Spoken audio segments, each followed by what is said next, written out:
பகவத்கீதையினாலே நிஜ வாழ்க்கையில அற்புதங்கள் அனுபவிக்க முடியுமா? வராத கடன் வர்றதுக்கு, நோய் தீர்றதுக்கு, கிடைக்காத வேலை கிடைக்கிறதுக்கு, நடக்காத கல்யாணம் நடக்கிறதுக்கு, எதிரிகள் தலைவணங்கிறதுக்கு, கோர்ட்ல கேஸ் ஜெயிக்கிறதுக்கு, எல்லாத்துக்கும் பகவத்கீதை உதவும்னு பகவான் சொல்றான். நான் சொல்லல, பத்ம புராணத்துல பெருமாள் சொல்றார். இந்த பெருமாளும் பிராட்டியும் சம்பாஷித்து கொண்ட இந்த சம்பாஷணையை பரமசிவன் எடுத்து பார்வதிக்கு சொல்றதாக வியாசர் எழுதுறாங்க. அப்போ reported by lord Vishnu and certified by lord Shiva. Perumal சொன்னதை சிவபெருமான் அட்டஸ்ட் பண்றார். ஆமா ஆமா அப்படின்னு கேட்குற ஆடியன்ஸ் யாரு? First audience Mahalakshmi, second audience யாரு? பார்வதி. இதை யாரு ரிப்போர்ட் பண்றா? வியாசர். எல்லாம் பெரிய தலைகள். ஸோ இது தப்பா போறதுக்கு காரணம் இல்லை. இப்போ பகவத்கீதையில முதல் அத்தியாயம் பெருமாள் சொல்ற கதை என்னன்னா, சுஷர்மா என்று ஒரு பிராமணன் இருந்தான். அவன் துஷ்டன். செத்த உடனே அவன் நரகத்துக்கு கொண்டு போகப்பட்டான். அங்கு தண்டனையெல்லாம் அனுபவிச்சுட்டு மறுபடி காளமாடாக வந்து பிறந்தான். அந்த காளமாடை ஒரு நொண்டி வண்டிக்காரன் வாங்கி வண்டியில் போட்டு அடின்னு அடித்து ரோட்டில் நுரதள்ளி கீழே விழுந்து செத்து போச்சு. அப்போது அங்கே வேடிக்கை பார்த்து கொண்டிருந்த ஒரு கணிகை, அதாவது உடலை விற்று பிழைக்கக்கூடிய ஒரு பெண், அவள் என்ன பண்ணாலும் இந்த காளமாட்டை காப்பாற்றுறதுக்கு என்னால் முடியல, ஆனால் நான் வாழ்க்கையில் ஏதாவது புண்ணியம் பண்ணியிருந்தேன்னா அந்த புண்ணியம் அந்த காளமாட்டுக்கு போகட்டும் அப்படின்னு சொல்லி மனசுக்குள்ளே நினைச்சாலும்.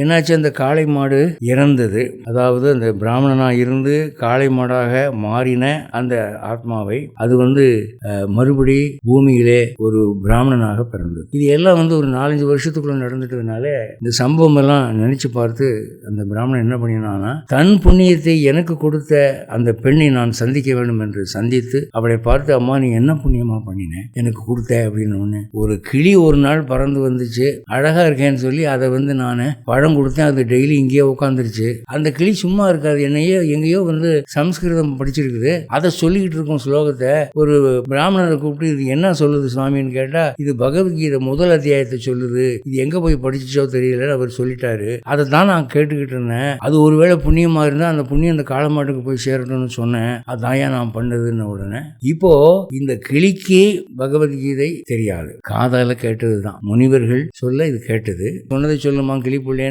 சொல்லி இந்த பொம்பளையும் அதை கேட்டு அதுக்கு அர்த்தம் என்னன்னு தெரியாம, இது புண்ணியமா இருந்தா இந்த புண்ணியம் இந்த காளமாட்டை காப்பாற்றட்டும்னு சொல்லி அது ஒர்க் அவுட் ஆகி மறுபடியும் உத்தம பிராமணனாக பிறந்து அவன் இந்த விஷயத்தை கேள்விப்பட்டு அவனும் பகவத்கீதை முதல் அத்தியாயத்தை பாராயணம் பண்ணி நற்கதி அடைந்தான். அதனால பெரியவங்க சொல்லுவாங்க, ஜெயிலில் மாட்டிக்கிட்டவன், போலீஸ் லாக்கப்பில் மாட்டிக்கிட்டவன் பகவத்கீதை முதல் அத்தியாயத்தை இவன் படிக்க வேண்டாம், யாரோ ஒருத்தர் படிச்சதை காதால கேட்டீங்கன்னா உங்களுக்கு விடுதலை கிடைக்கும் என்று ஒரு நம்பிக்கை. இதே மாதிரி ஒவ்வொரு அத்தியாயத்துக்கும் ஒரு பலன் இருக்கு.